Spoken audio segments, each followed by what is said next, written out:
It's been incredibly hot and humid in the garden, so I've been getting up earlier and earlier to come out and water.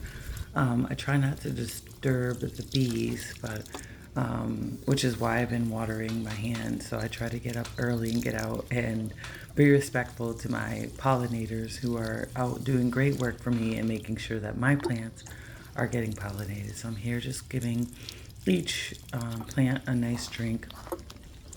These are the sweet potatoes that I recently implanted. They're doing pretty good.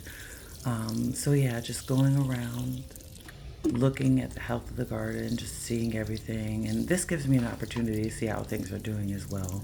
Not only just to hand water the garden, but just to kind of see if there's any, leaves that are being eaten alive, literally, and, how things are doing. Things are growing, seeing what's new in the garden, seeing what is shaping up. So it really gives me a great opportunity to kind of touch, feel, um, and just see the health of the garden. So the great thing about this is just kind of looking through, looking at each of the leaves, kind of seeing what's going on. I mean, there's so much happening in this small space. Sometimes it's just like it catches my attention. I'm like, hey, what's going on here? Like this potato plant that just was planted just I think just a few weeks ago. Let's see, 629.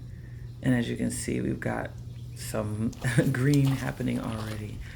Um, but the great thing about it is there's just so much happening in the garden. There's so much life and so much green.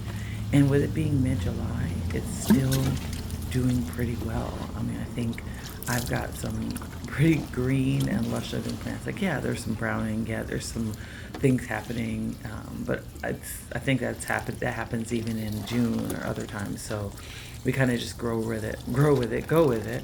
Um, and so, yeah, just making my way around the garden, giving everything a good soak. It has been in the 90s. I think it's been like 5 or 6 weeks, maybe even more.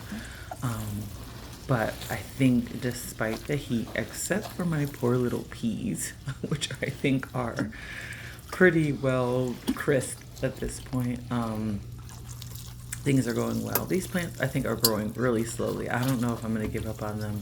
I've been going back and forth, but I may add some more soil to them, kind of give them a little refreshing. Yeah, 6:26 a.m. and I am out. Look at that cute little pumpkin coming along. So exciting. These are huge leaves. This is a big, big, big plant. I don't think I knew what was I signing up for when I started these pumpkins. So I'm excited. I look forward to seeing the okra. I've been looking at the leaves like, oh my goodness, these leaves look amazing. I can't wait to see actual okra. I can't wait to see what happens in the garden as we continue to go on. I hope you have some time to spend in your garden. And if you're new here, I'm Stephanie, and this is my garden where I am learning to become a gardener, and I'm learning all of the things about growing food and how food grows because I've never seen it. Like when I was younger, I went picking and maybe saw how one or two plants grew, but I never saw the life cycle of food, where my food came from. So this is all new to me. Have a great day. Thanks for joining. Bye.